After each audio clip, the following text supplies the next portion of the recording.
우리 주일 성수와 관련된 또 21장의 예배와 관련된 부분들을 또 읽었고, 계속해서 윌리엄 굿지의 또 이러한 주일 성수와 관련된 중요한 면들을 우리가 함께 살펴보았습니다. 잘 배우면 또 잘 그것을 마음속에 정리하시고, 정리하는 데서 끝나는 것이 아니라 반드시 배우고 이해하는 데에서 또 한 걸음씩이라도 실천해 가셔야 됩니다. 예배 배웠는데 예배 배운 지 몇 주 되지 않아서 이렇게 예배 시간에 많이 듣고 그러시면 안 됩니다.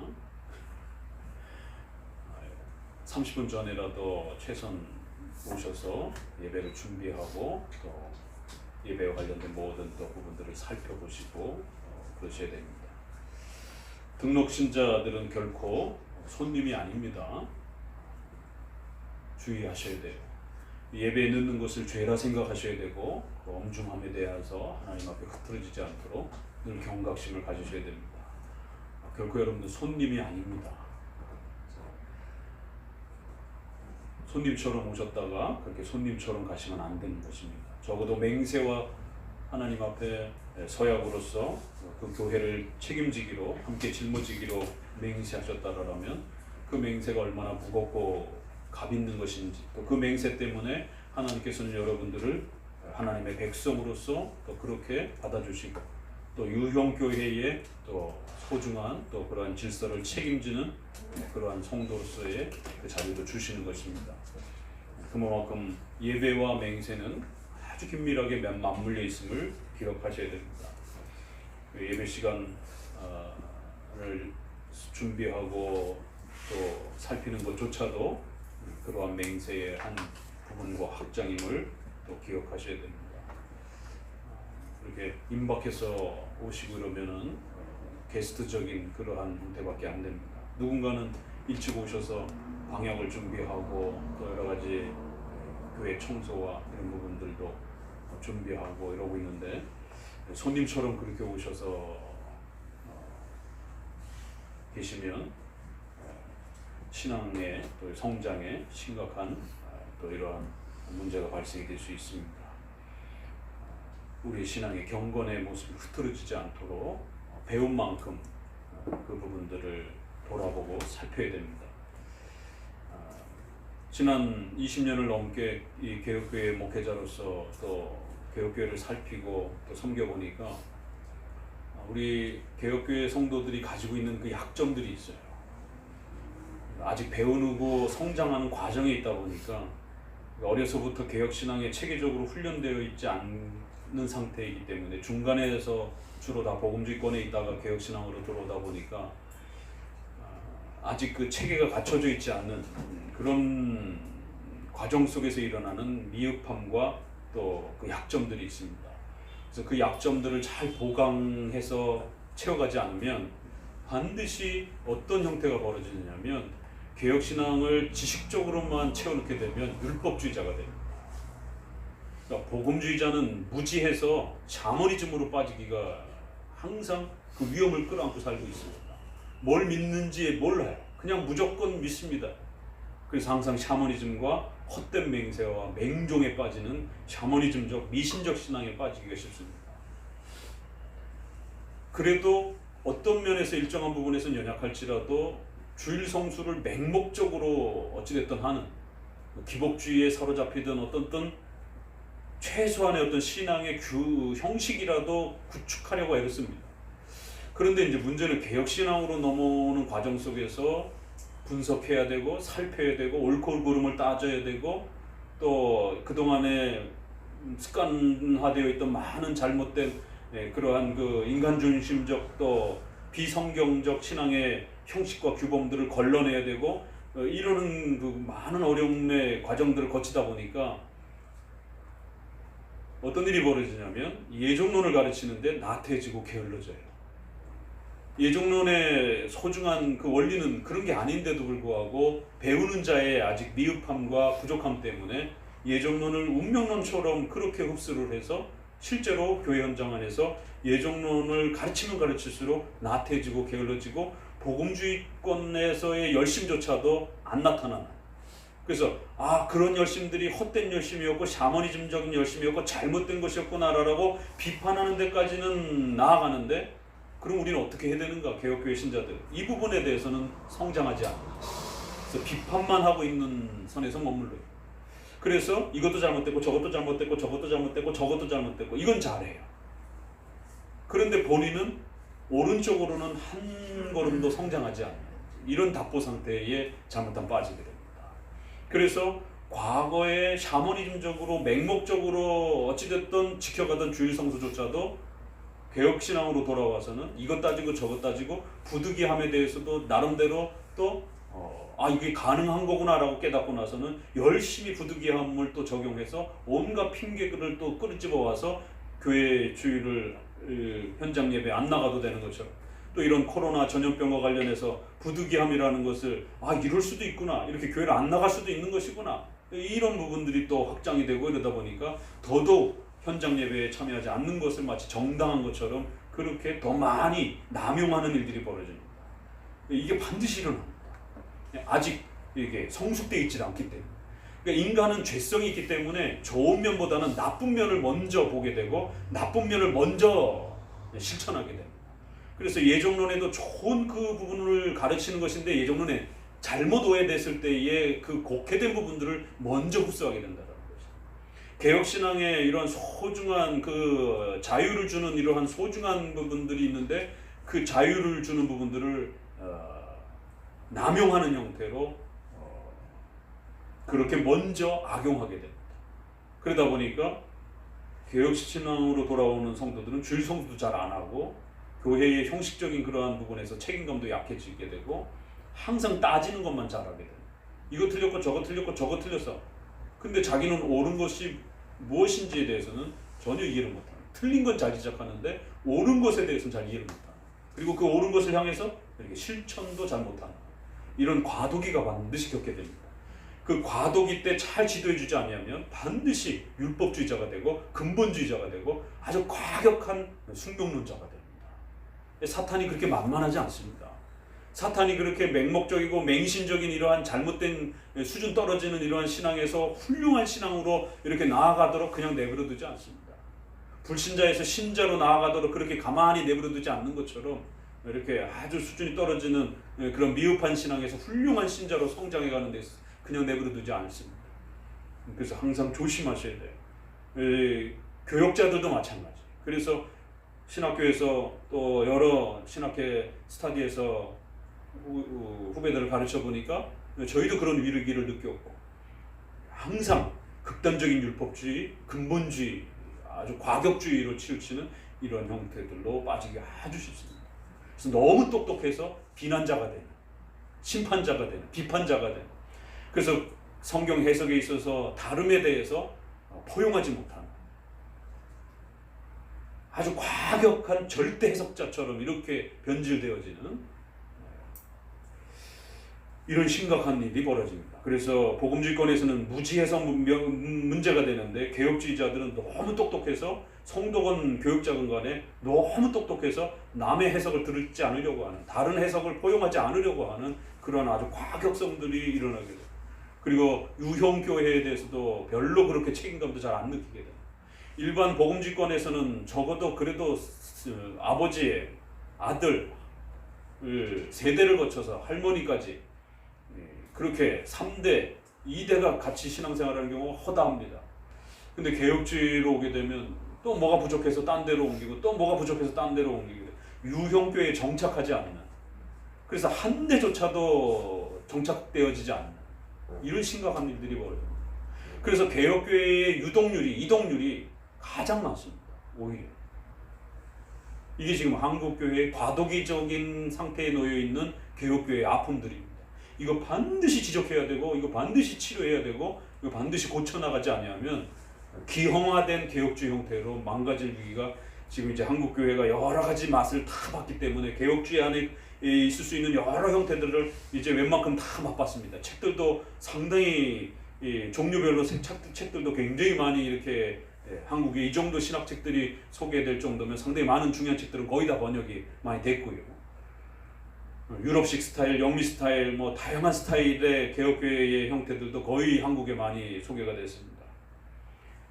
그런데 문제는 성도들이 성숙되어 있지 못하고 과도기적인 상태에 있다는 거죠. 이제 갓 다 10년 차 아래예요. 전부 다. 적어도 한 20년 내지 이렇게 아래에 있는 그 좀 더 성숙된 그런 개혁신앙으로서의 위치를 아직 갖추고 있지 못하다는 거죠. 게스트로 계시면 안 됩니다. 예배에 늦는 것을 죄라 생각하셔야 돼요. 거기에 대한 두렵고 떨림이 있어야 됩니다. 그래서 시간을 보고 시계를 보면서 준비하고 윌리엄 구찌에서 우리가 읽어왔던 것처럼 예배의 그러한 부분들을 하나님 앞에서 준비해가는 거룩한 그 보좌 가운데로 나아가기 위해서 두렵고 떨림으로 어떻게 준비하면서 그 전날부터 준비되어져 가는 이런 모든 과정들이, 그리고 결코 부득이함을 열어주지만 결코 그 부득이함을 함부로 남용할 수 없다라는 거예요.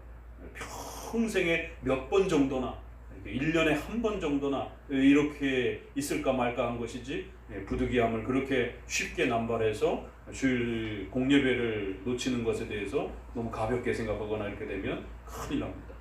우리가 했던 다 3계명과 관련해서 거룩한 신앙적 맹세의 무게라는 것이, 그 맹세 때문에 죽을 수도 있고 온갖 사회적 비난을 받을 수도 있고, 그 맹세만 아니라면 굳이 여러분들이 개혁신앙을 하겠다라고 맹세하지 않았다라면 그냥 일반 복음주의, 신비주의, 샤머니즘적인 또 국가의 이런 그 반기독교적인 이러한 철학적 모습들과 대충 타협하면서 가는 그러한 자유주의적인 그런 신앙으로 살아간다라면 전혀 핍박받을 일이 없어요.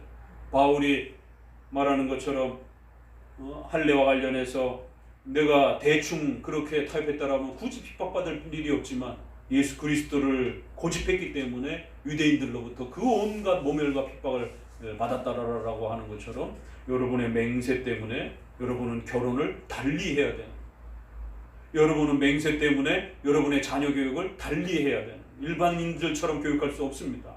여러분의 맹세 때문에 직업과 선택에 있어서도 엄청난 고민을 해야 되는, 여러분의 맹세 때문에 여러분은 또 국가와 관련해서도 또 교회와 관련해서도 엄청난 책임을 짊어져야 되는 그러한 자리에 있다는 사실을 명심하셔야 됩니다. 그럼에도 불구하고 우리는 역사적이고 공교회적인 가장 성경적으로 그렇게 우수한 이러한 질서를 지켜온 이러한 개혁파 교회를 선택하고 그 개혁파 교회의 성도가 되기로 그렇게 맹세한 것이, 저도 개혁파 교회의 목사가 되기로 하나님 앞에 맹세한 것입니다. 그 이유는 개혁파 교회가 가장 역사적이고 가장 공적이고 객관적인 그러한 토대 위에 성경을 바르게 해석하면서 올바른 기독교의 모습을 지켜왔다라고 확신하기 때문에 그런 것이죠. 그래서 한평생 이러한 개혁파 교회로 목회자로서 살아가기를 다짐한 것입니다. 그렇기 때문에 중간중간에 제 인생의 20년 넘는 그 목회 속에서도 한 몇 번에 걸쳐서 대형교회 이렇게 청빙의 조건이 이렇게 들어왔을 때도 결코 쉽게 갈 수 없었습니다. 저희 아이 자녀들이 개척교회 때 너무 고생을 했기 때문에 아이들은 아직 어리다 보니까 우스갯소리로 돌아보면서 아빠 그때 가지 그랬어 이런 이야기들 많이 합니다. 왜 안 갔어 이런 이야기들. 이렇게 공부에 실력이 있고 어느 정도 또 이렇게 나이도 젊고 이러다 보니까 또 보수신앙이고 그러니까 위에 연세 드신 많은 원로 목사님들이 눈여겨보셨다가 이렇게 추천을 해주시더라고요. 신 목사님 합동교단으로 오시죠. 작은 교단에 계시지 말고 그러면은 교회도 이렇게 청빙 자리도 마련해 주시겠다고. 양재동에도 한 300명 정도 되는 교회에 청빙이 들어왔습니다. 양재동이면 강남 벨트에 일반 교회에 300명하고 다르잖아요. 일반 지방교회 한 3,000명 이상 될 수 있는 그런 저력을 가지고 있는 일반 평신도들이 다 변호사, 의사, 회사 사장 이러한 그 구성원들인데 고민하다가 그때 여기 우리 두 남매나 우리 박형제 같은 이런 성도밖에 없는 그런 상황에서 이들이 눈에 밟혀서 갈 수가 없었어요. 하나님 앞에서 그렇게 이들을 뒤로 하고 이들은 개혁신앙이 좋아서 그렇게 개혁교회로서의 예배를 드리고 싶어서 한평생을 쫓아온 성도들인데 일반 교회로 가게 되면 그렇게 예배 드릴 수 없잖아요. 개혁교회 눈에 밟혀서 하나님 앞에 그건 옳지 않다라고 판단을 한 것이 엄청난 연봉과 엄청난 그러한 그 복지 목회자의 생활 복지가 주어져 있고 약속되어 있지만 갈 수 없었어. 그래서 안 가겠다라고 거절을 했습니다. 한 번은 개척하자마자 딱 한 분 데리고 이렇게 목회를 하고 있었는데 뭐 목회도 아니 그냥 가정 예배 드리고 있었는데 한 30명 되는 2, 3천만 원 보증금도 있고 사택도 이렇게 마련해 줄 수 있는 그런 그도 어느 정도 규모가 갖춰져 있는 그러한 교회 청빙 자리가 들어왔습니다. 근데 하필이면 그때 딱 한 분이 교회로 오시겠다라고 약속을 하고 그렇게 참여하고 있었던 상황이었습니다. 그런데 저쪽 천호동 쪽에 그렇게 소형이지만 규모가 그래도 갖춰져 있는 곳에 저를 어떻게 또 귀하게 보셨는지 노예 선배 목사님들이 청빙을 추천해 주셨습니다. 고민하다가 다른 분 보내십시오. 갈 수가 없습니다. 라고 거절을 했습니다. 왜요? 지금 한 분 나오고 계시는데 그분을 데리고 갈 수는 없고 그분은 이쪽 성남이 활동지이기 때문에 그분을 떼어놓고 교회 문을 폐쇄하고 가야 되는데 하필이면 그분이 몇 개월 전에 교회로 오시겠다라고 약속을 하고 교회를 참여하고 있었던 거죠. 어떻게 해야 되나요? 그러니까 맹세란 그런 것입니다. 목회자도 하나님 앞에서 그 교회를 섬기기로 맹세했다라면 여러 이렇게 유혹들과 또 어떤 상황들이 주어 닥칠 때 자신의 그 맹세를 어떻게 지켜가야 될 것인가. 그러니까 목회자가 옮겨가는 게 무조건 잘못됐다는 건 아니에요. 옮겨갈 수 있는 어떤 합법적인 방법들이 있습니다. 그렇지만 성도를 그렇게 내버려 두고 갈 수는 없는 그는 옳지 않은 부분이 교회 정치와 우리의 신학적 원리 안에서도 그 성도가 교회를 안 나오겠다라고 하면 교회에 성도가 없기 때문에 교회를 폐쇄하고 얼마든지 갈 수가 있습니다. 그런데 단 한 분이 저를 믿고 교회로 오겠다라고 그렇게 약속을 하고 성남에 이사를 와서 개척을 하고 있는 상황에서 하필이면 그 시점에 청빙을 받은 것입니다. 갈 수 없습니다. 한 성도가 계셔가지고 그 한 명의 성도가 중요합니까? 여기 20, 30명의 성도가 중요합니까? 한 영혼이 전하보다 귀합니다. 객기인지 용기인지 합당한 맹세인지 아무튼 그 30세 초년 때 갈 수 없습니다 라고 하고 거절을 해버렸어요. 그런데 거절을 하고 나서 그 다음 달인가 한두 달 뒤에 그 성도가 교회 못 나오겠다고 안 나온다고. 하나님의 테스트란 그런 겁니다. 결국 안 나왔어요. 차라리 일찍 안 나오시든가. 여러분의 맹세도 하나님 앞에서 그렇게 테스트 받고 또 시험 받는 것입니다. 그래서 신앙이 성장해 갈 수 있도록 또 그렇게 하나님이 여러 맹세와 서원을 사용하시는 것입니다. 그래서 합법적인 맹세와 합법적인 서원은 여러분의 신앙을 성장시키는 아주 중요한 예배적 요소요 또 성화적 요소라는 사실을 기억하셔야 됩니다.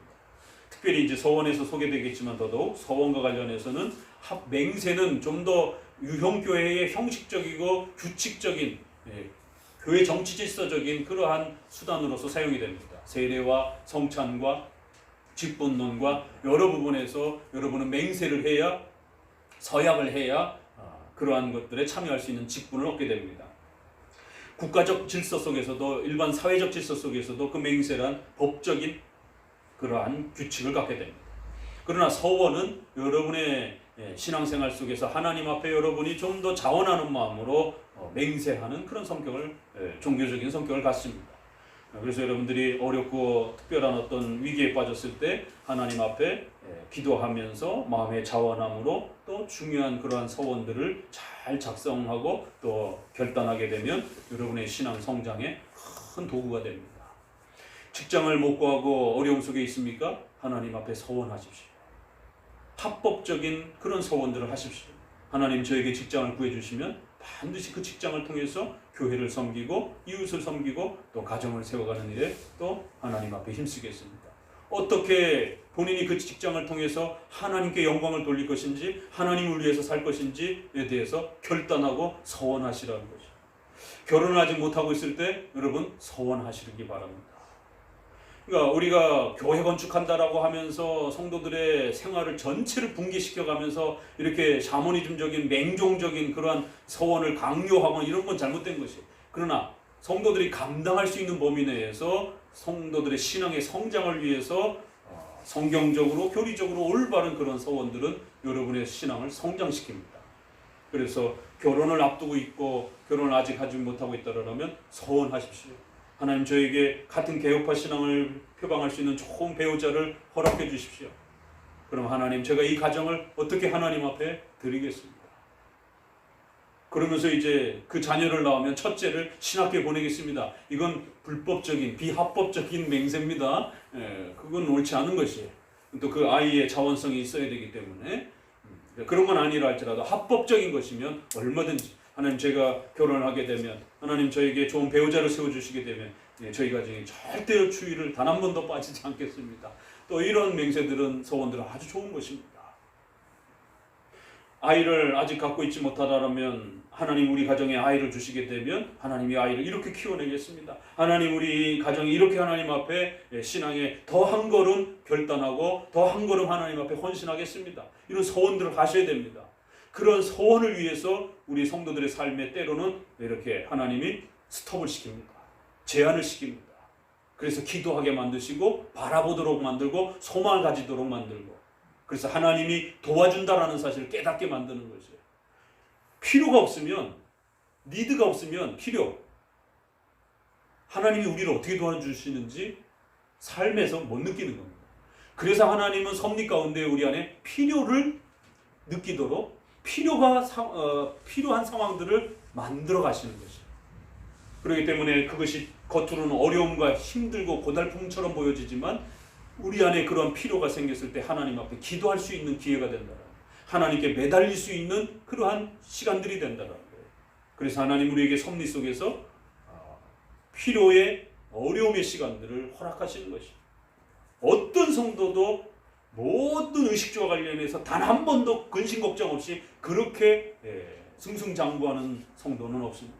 히브리서 11장에 있는 것처럼 구약의 모든 대표적인 성도들을 소개하는 방식에서도 그들이 어떻게 헌신하고 어떻게 결단하고 어떻게 하나님 앞에 그 신앙의 맹세 때문에 그 삶의 모든 혜택들을 또 때로는 희생당하고 또 그렇게 또 헌신함을 갖는지에 대해서 또 그렇게 소개하는 것이죠.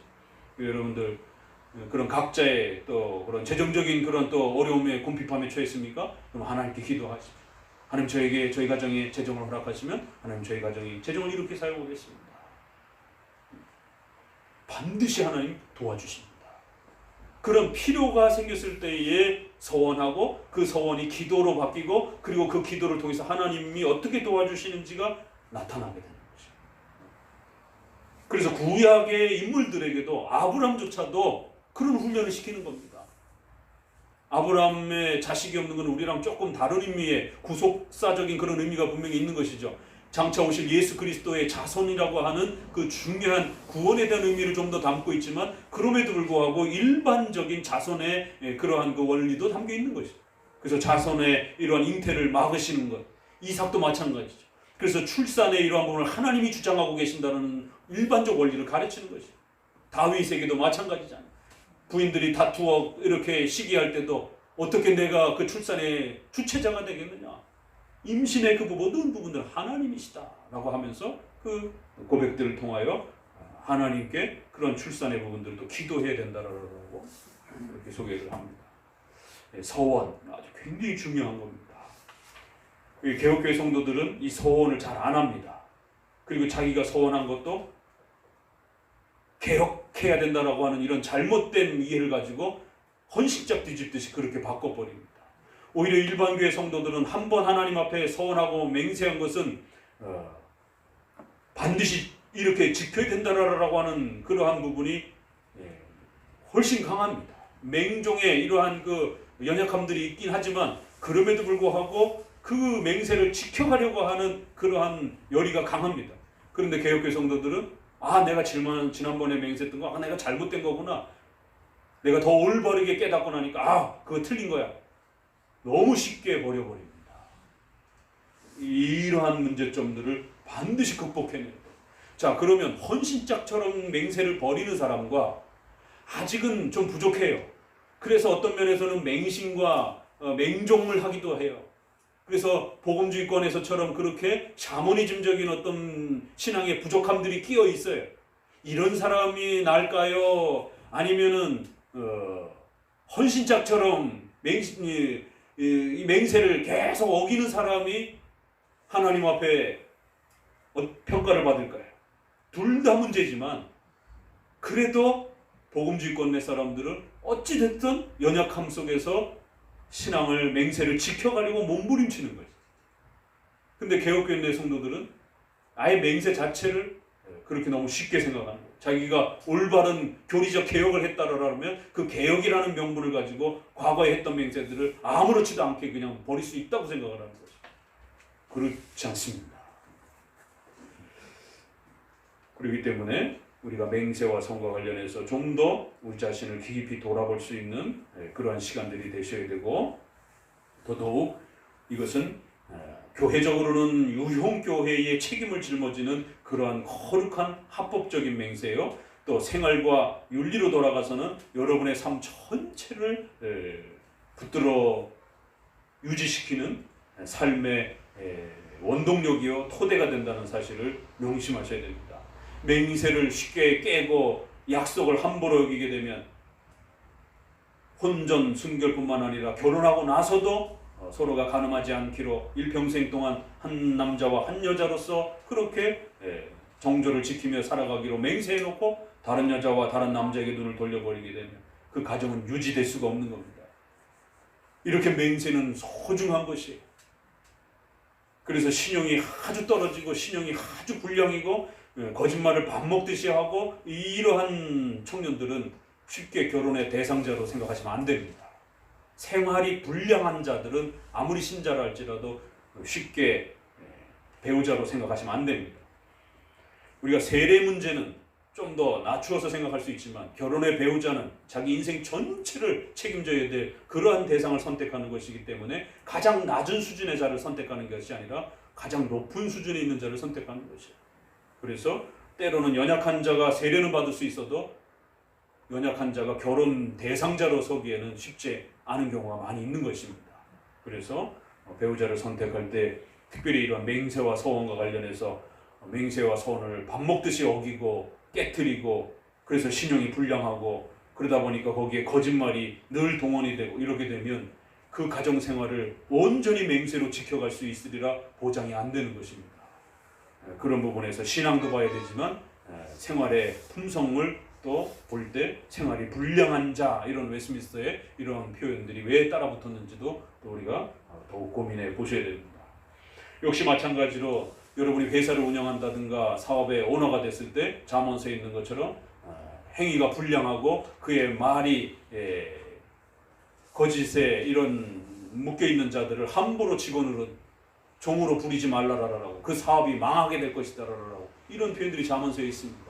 그래서 아랫사람을 좋은 직원을 잘 선별해서 책임감 있는 그러한 맹세를 잘 지켜낼 수 있는 그러한 노동과 근로에 대한 그런 책임감을 맹세에 따라라면 잘 지켜낼 수 있는 그런 훌륭한 직원들을 얼마만큼 잘 뽑고 선별하느냐가 그 개인의 직업의 또 번성함을 약속한다라고 잠언서에는 또 그렇게 되어 있습니다. 그래서 행위가 불량하고 그렇게 거짓에 빠져있는 자들을 함부로 종으로 두지 말라라고 이런 엄중한 경고도 있을 정도로 맹세와 서원 이런 총체적 부분들이 우리의 신용과 얼마나 깊이 관련되어 있는지들을 더더욱 꼭 명심하셔야 됩니다. 예배 시간에 계속 늦게 되면 그 거짓말하는 성도처럼 그렇게 평가가 되는 거예요. 그러면 교회의 유형적 질서 속에서도 어떤 성도를 안수집사로 또 장로로 이렇게 교회의 중요한 직책에 이렇게 초대를 하려고 할 때 1차적으로 배제가 됩니다. 신용에 문제가 있는 것이에요. 네, 그런 부분들이 계속 쌓이는 겁니다. 그것이 한두 번 무슨 뭐 특별한 사정 때문에 그런 거야 얼마든지 우리가 이해하고 넘어갈 수 있지만 정기적으로 계속 그런 습관들이 구축되어 있다라면 그건 고쳐가야 되는 것이 반드시 고치지 아니하면 신앙생활에 심각한 아킬레스건처럼 또 장애물이 되기도 할 수 있는 것입니다. 자, 3항 같이 시작해 봅니다. 맹세하는 자는 누구든지 그것이 매우 중요하고 엄숙한 행위를 반드시 신중히 생각하고 자기가 진리라고 충분히 확신할 수 있는 것 외에는 어떤 것도 함부로 단언해서는 안 된다. 그뿐만 아니라 누구든지 선하고 바른 것, 자신이 옳다고 믿는 것, 자기가 실제로 행할 수 있는 것, 그리고 행하려고 결심하는 것 이외의 어떤 것에 대해서도 맹세해서는 안 된다. 합법적인 권위로 부과한 선하고 옳은 일에 관련된 맹세를 거절하는 것은 죄가 된다. 지금까지 첫 문장을 이렇게 여러분의 생활과 관련해서 좀 더 고민을 한 겁니다. 맹세하는 자는 그 맹세가 얼마나 중요하고 엄숙한 행위인지에 대해서 반드시 신중하게 생각해야 된다는 거죠.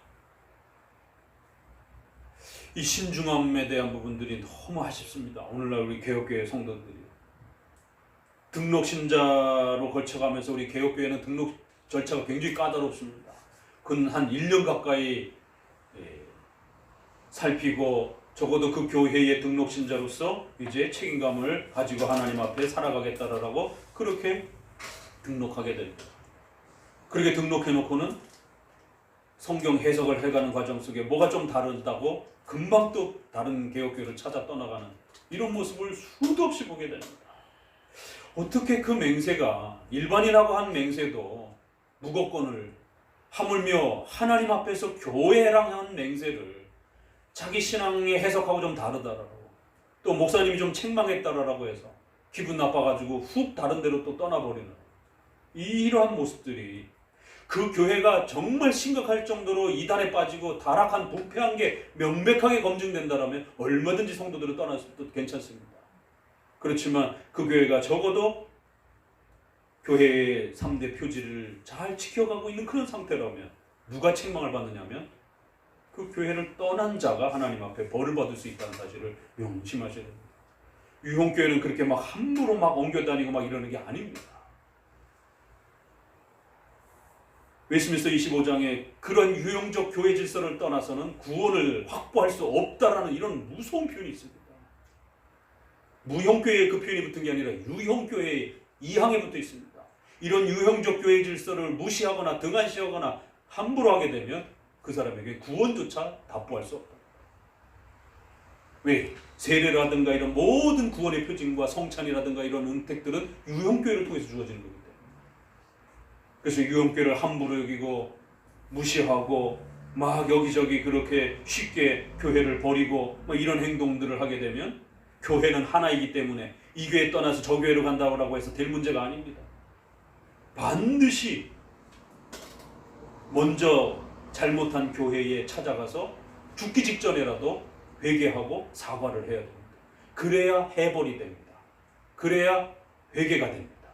죄란 그렇게 옮겨간다고 해결될 문제가 아니에요. 이게 교회의 권징의 법칙입니다. 왜요? 그 죄란 그 교회를 향하여 짓는 게 아니라 하나님을 향하여 짓는 죄이기 때문에 저쪽 교회로 옮겨갔다 할지라도 하나님 앞에 범죄한 그 범죄 사실은 죽을 때까지 따라다니는 것이에요. 그래서 그 성도의 삶 속에 의식주와 관련해서 어떤 문제가 생기고 질병이 생기고 어떤 심각한 일이 번집니다. 그게 아무리 기도를 하고 그래도 잘 회복이 안 돼요. 도대체 무슨 문제인가? 성도도 잊어먹었어요. 자기가 어떤 죄를 저질렀는지 과거에. 그 목회자가 앉혀놓고 상담을 하고 대화를 하고 들여다보면 겉으로 이 교회 와서는 뚜렷하게 뭔가 잘못한 건 드러나지 않아요. 그러면 더 과거를 추적해봐야 됩니다. 과거에 교회로 옮겨오는 과정 속에서 정신앙이 안 맞으면 조용히 자신의 신앙을 찾아서 이렇게 최소한의 저항의 방식으로 떠났어야 되는데 그 교회를 쑥대밭으로 만들고 막 이러면서 교회를 파괴하는 방식으로서 그렇게 떠나왔는지 그러면은 그 문제가 됩니다. 비록 자기가 자신의 신앙을 위해서 더 올바른 교회를 찾아가는 그 정당성은 있습니다. 그럼에도 불구하고 그 부족한 교회랄지라도 교회이기 때문에 적어도 정 맞지 않는다라면 소극적 저항의 방식으로 그렇게 떠나야지 그 교회를 쑥대밭으로 만들어서 그 교회를 붕괴시키는 방식으로 그렇게 교회를 떠나오면 안 되는 것입니다. 그렇게 되면 죄를 짓는 것입니다. 수많은 성도들이 전화가 오고 상담을 합니다. 그러면 교회 정치 질서상, 교회론상 그러면 목사님께 인사하고 정 그 신앙이 맞지 않는 걸 어떻게 하겠습니까? 그렇다고 해서 성도가 그 기도해가지고 장로님한테 부탁해가지고 그 교회가 바뀌는 것도 아니고 교회는 그렇게 쉽게 바뀌지 않습니다. 그러면 WCC에 가입된 그런 교단에 계시면 교단을 탈퇴하든지 교회를 떠나시든지 동성애라든가 차별금지법에 찬성하는 교단 속에 있다라면 얼른 교회를 나오셔야 됩니다.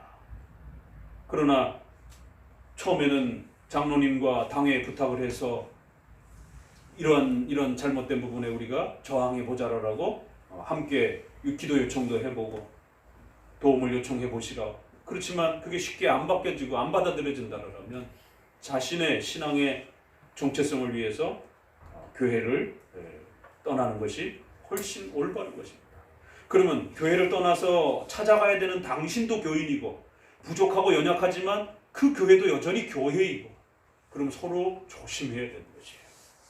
그런데 대부분 성도들이 교회를 나갈 때는 자기는 신앙의 오름을 위해서 찾아간다라고 하면서 결국 그 남아있는 교회를 지저 밟고 나가는 거예요. 대부분 온갖 욕을 하고 주변에 있는 성도들에게 온갖 험담을 하고 담임 목사님 험담을 하고 욕하고 비난하고 보통은 그런 방식으로 교회를 떠나게 됩니다. 그럼 그게 떠난다고 해서 해결될 문제가 아닌 것이에요. 이 맹세의 중요성과 엄숙함이라는 게 이런 겁니다. 그래서 그 죄는 죽을 때까지 쫓아다닙니다. 반드시 먼저의 앞서의 삶들을 살펴봐주고 어떤 과정들이 있었는지 그래서 이명증서라는 것도 우리 장로교법에 있는 거고 그 이명증서에는 이 성도가 무슨 죄 때문에 징계를 받았는지 징계 중인지 해벌이 됐는지까지도 기록하게 되어 있고 그 증서를 주민등록처럼 가지고 가게 되어 있습니다. 그래서 가지고 간 교회에서 보고 아직 징계 중이면 그 징계를 그 교회가 이어받는 겁니다. 그래서 그 교회가 징계를 해버려 주든지 아니면 먼저 교회에게 담임 목사님이 그 당회에 요청을 해서 그러면 이 징계가 어느 정도 이제 다 끝이 났는지를 확인해 보기도 하고 또 그 교회가 징계를 이제 처분해 주도록 요청을 하기도 하고 이러한 우리는 캐톨릭 교회, 홀리 캐톨릭 교회, 거룩한 공교회라고 하는 거룩한 하나의 교회라고 하는 그런 신앙 고백을 하는 것이죠. 예수 그리스도의 한 몸이라는 거예요. 그래서 고린도전서에 보게 되면 그 교회를 찢고 나누고 할 때에 그리스도의 몸을 찢는다라고 하는 이런 무서운 표현이 나옵니다. 근데 개혁교회 성도들은 일반 복음주의 교회 성도들은 개혁교회를 어떻게 해서 또 오잖아요.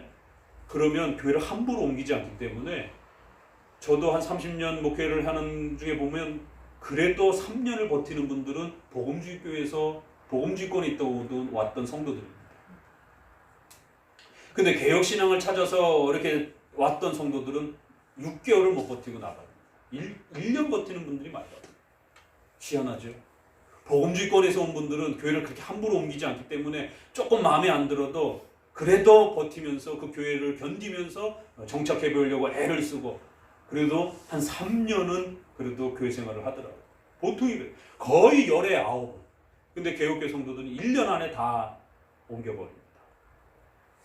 90% 맞다라고 이러면서도 왔다가도 제가 찾던 가장 훌륭한 목회자요 교회라고 해놓고도 1년 안에 버리고 또 딴 데로 가는 이런 경우가 아주 허다합니다. 제가 부족해서도 그럴 수도 있겠고 또 거꾸로 성도가 문제일 수도 있는 것입니다.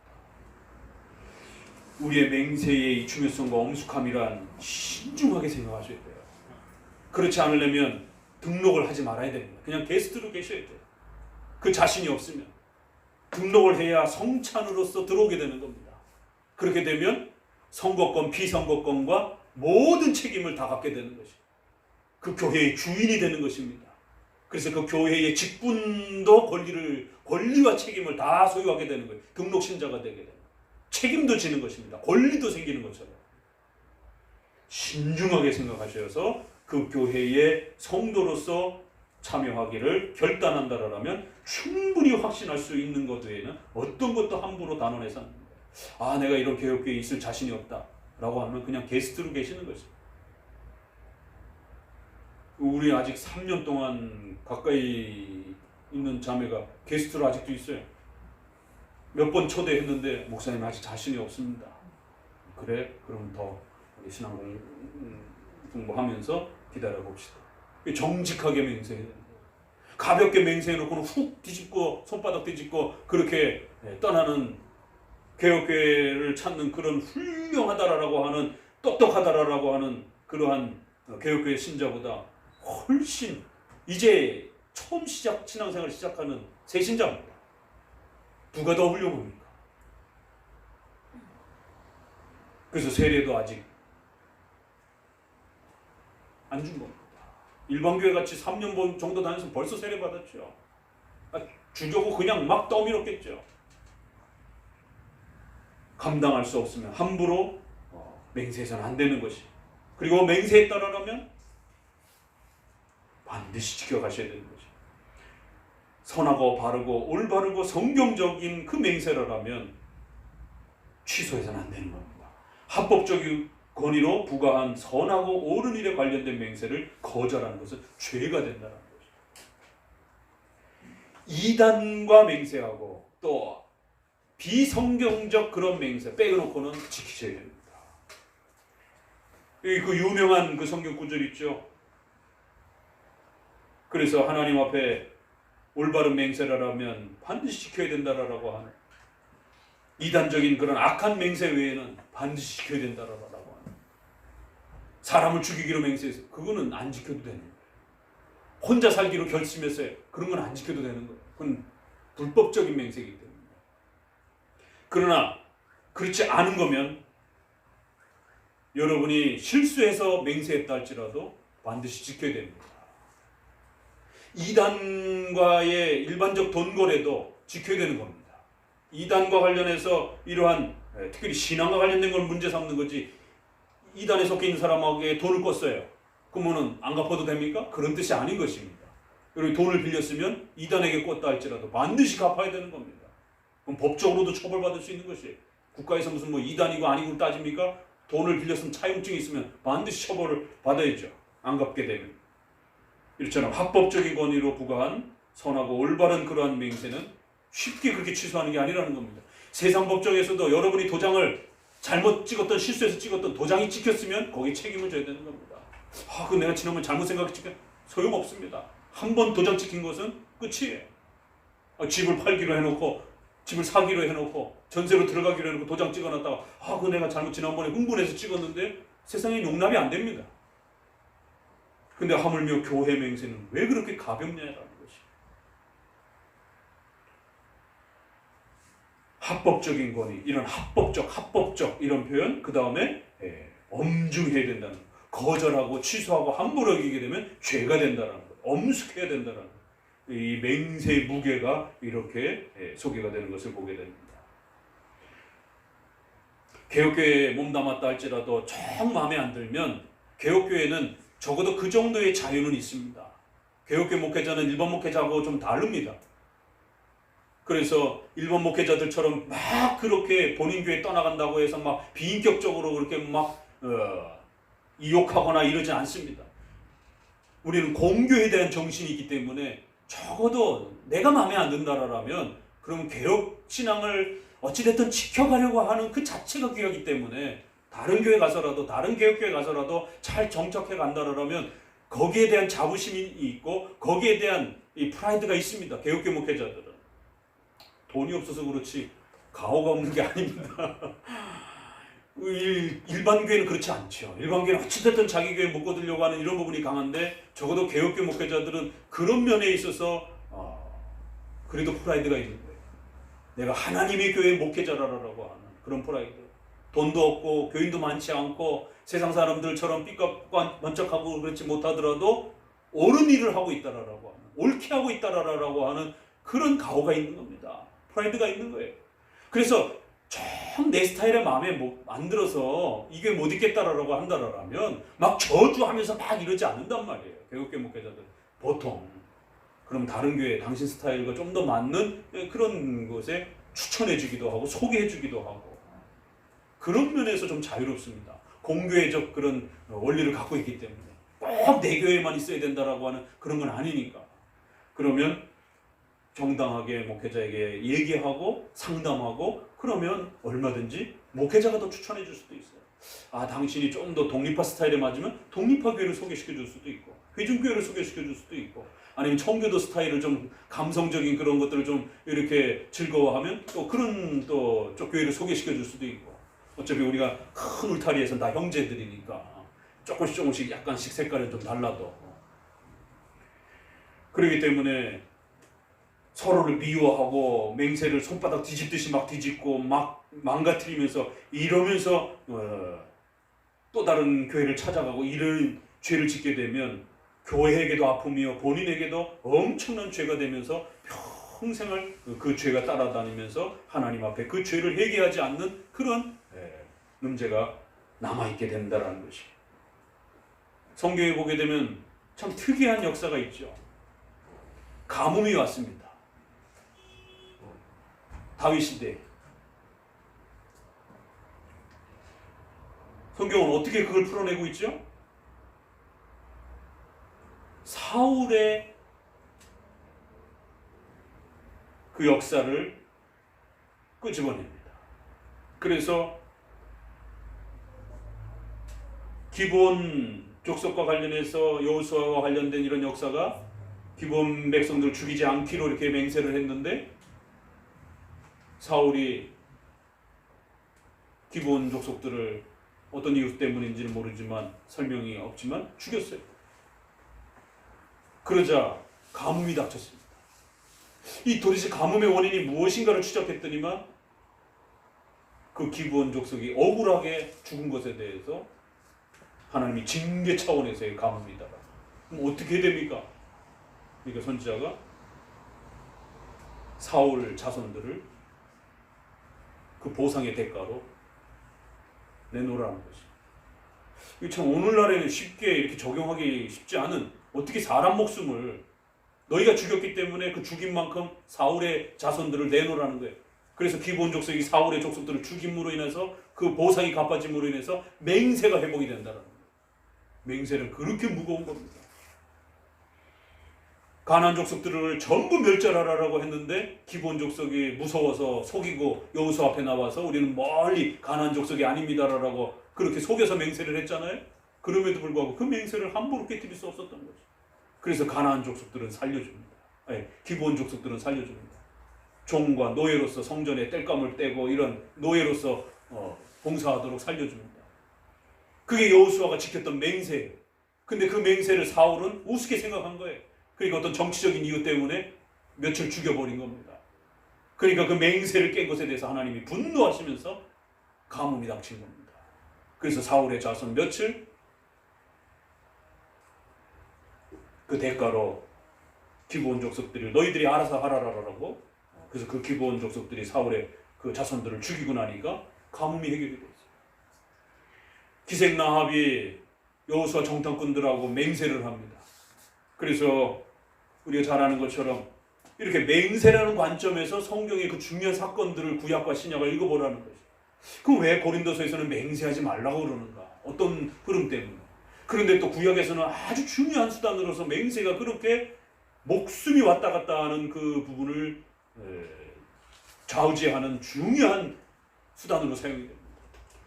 그래서 살려주고 그럼 너희가 가나안 쳐들어올 때 우리를 살려줄 거라는 걸 어떻게 하겠느냐? 붉은 줄을 매달아라. 그러면 붉은 줄을 그 매단 집 안에 있으면 우리가 절대로 건드리지 않겠다. 맹세하마. 그러나 만약에 이 집에서 벗어난 상태에서 너희가 있다가 죽으면 그건 우리가 맹세한 것하고 상관이 없다. 이 집 안에 있는 사람들만 살려주겠다. 그러면 너희들은 살기 위해서 반드시 이 붉은 줄 있는 집에만 머물러라. 그러면 살 것이다. 그러나 만약에 이 집 바깥에 있다가 죽게 되면 나 라합의 가문인데 라고 아무리 하소연해도 소용없다. 그게 서로가 지켰던 맹세예요. 그래서 이스라엘 군대가 가나안에 쳐들어왔을 때 다 전멸시키고 개 한 마리까지 다 생물 한 마리 그러니까 다 죽이도록 그렇게 명령되어 있는 그 역사 속에서 귀생 라합과 했던 그 맹세로 인하여 라합 가문이 살게 되고 그 라합 가문이 예수님의 족보로 들어옵니다. 맹세는 이렇게 무거운 겁니다. 성경에 보면 그러한 맹세의 부분들이 얼마나 소중하게 취급되고 그 맹세를 잘 지켜냈을 때 하나님이 그들을 얼마나 축복해 주시는지. 또 선지서에 보게 되면은 그 유명한 그런 장면들이 있잖아요. 그 포도주 안 먹는 그 가문이 누구지? 나실. 응? 나실. 아니. 레갑. 레갑 족속. 이스라엘 백성들이 얼마나 맹세를 손바닥 뒤집듯이 그렇게 뒤집고 망가뜨리고 그러니까 에스겔을 또 예레미야나 이런 선지서에서 레갑 족속을 이렇게 비춰 보이면서 이들이 하나님 앞에서 그 선조들이 하나님이 살려주셔서 너무너무 감사해서 평생에 술을 입에 대지 않겠다라고 그렇게 하나님 앞에 경건에 전념하겠다라고 그 맹세한 그 선조의 맹세 때문에 자손들이 지금까지 술을 입에 대지 않나. 많은 사람들이 술을 얼마나 즐기고 싶겠어요. 이렇게 일반 족속들도 이렇게 그 자기가 한 맹세를 이렇게 지켜가기 위하여 혼신의 힘을 다하는데 하나님의 자녀라고 하는 이스라엘 백성들은 엉망진창이라는 거예요. 그래서 내가 레갑 족속은 더욱 복내려 줄 것이고 이스라엘 백성들은 아주 무섭게 징계할 것이다. 하나님 앞에 지켰던 그 맹세의 신실함과 헌신성들을 하나님이 얼마나 소중하게 취급해 주는지를 이렇게 우리는 구약에서도 많은 신뢰들을 통해서 우리는 읽어가게 됩니다. 그래서 우리 성도들이 그러한 맹세에 대해 신중함, 합법적인 권위 아래에서 이루어졌던 그런 맹세들, 그건 하나님과 맹세한 그 교회와 국가라고 하는 합법적 권위의 도구를 사용할 뿐이지 하나님과 맹세한 것이다라는 사실을 꼭 기억하셔야 됩니다. 사망은 맹세를 잘못했을 때 발생하는 오류들을 소개한다. 맹세는 그것이 매우 중요하고 엄숙한 행위임을 기억하고 반드시 신중히 생각해야 하고 경건한 마음으로 하나님을 신뢰하면서 해야 한다. 맹세는 자신의 삶 전체를 하나님께 드리며 교회 생활을 하겠다는 거룩한 결단이다. 이렇게 중요한 신앙수단이기 때문에 이것이 악용될 때는 신자에게 가장 큰 피해를 줄 수 있고 또한 교회를 부패케 하는 핵심적 수단이 될 수 있다. 중세시대의 로마 가톨릭이 부패한 결정적 이유들 중 하나는 바로 이 맹세를 남용하고 오용하면서 시작됐다. 신자들에게 수많은 비성경적인 맹세들을 올가매어 헌신하게 하고 사제들은 그것을 이용하여 재산을 축적하고 권력을 쌓았다. 신조는 잘못된 맹세를 몇 가지로 분리해서 정리해 줍니다. 진리라고 충분히 확신할 수 있는 성경적인 맹세. 다음으로는 좀 더 세분하여 선하고 바른, 일반적으로도 옳은 그러한 보편적이고 도덕적인 그러한 선한 것.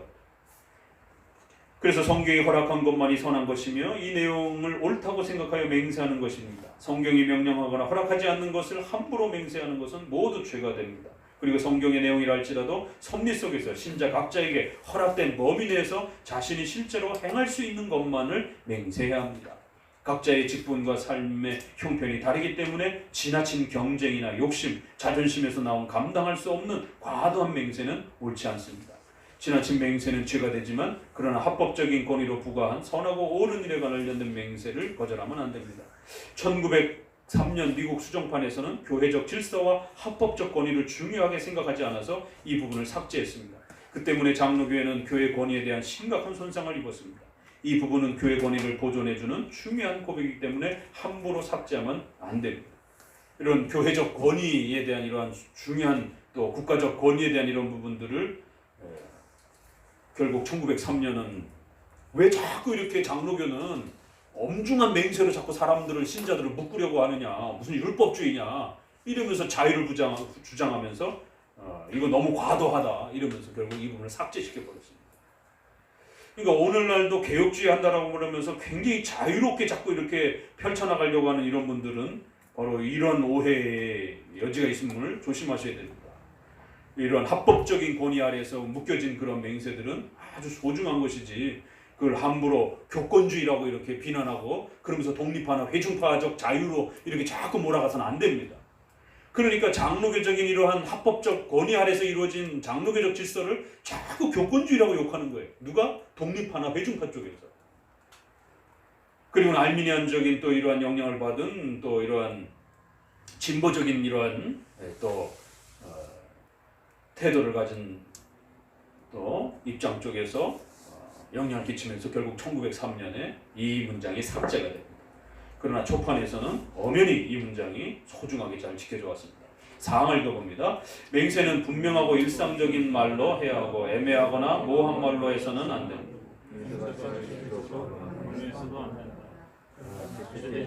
어떤 것을 맹세했다면 그것이 비록 자기에게 손해가 될지라도 이행해야 하고 이단자나 불신자에게 맹세한 것을 싫어도 되지 말아야 합니다.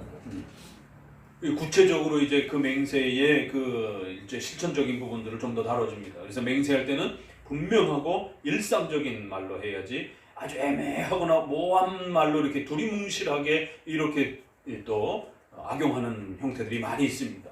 특별히 정치인들이 이런 부분에 있어서 굉장히 조심하셔야 됩니다.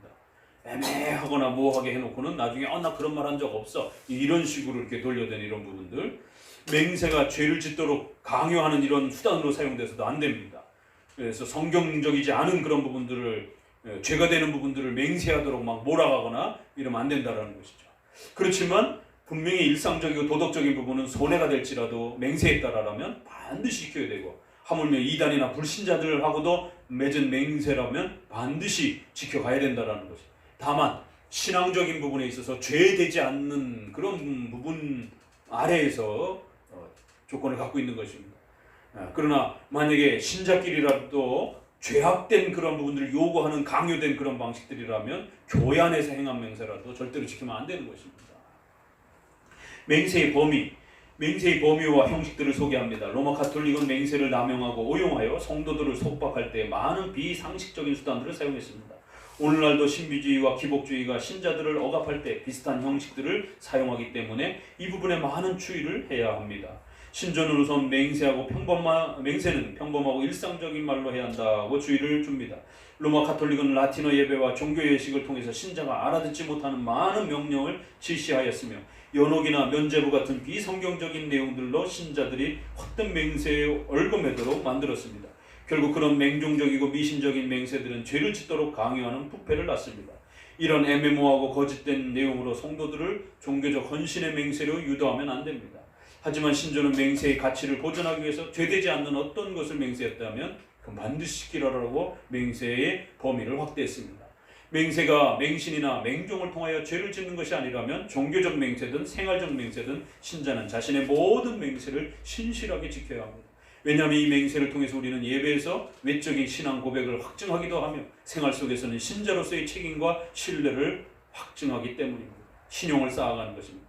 따라서 이단자나 불신자에게 한 것이라도 깨뜨리지 말라라는 마지막 표현에서 강조하듯이 죄악된 맹세가 아니라면 신앙 여부를 떠나서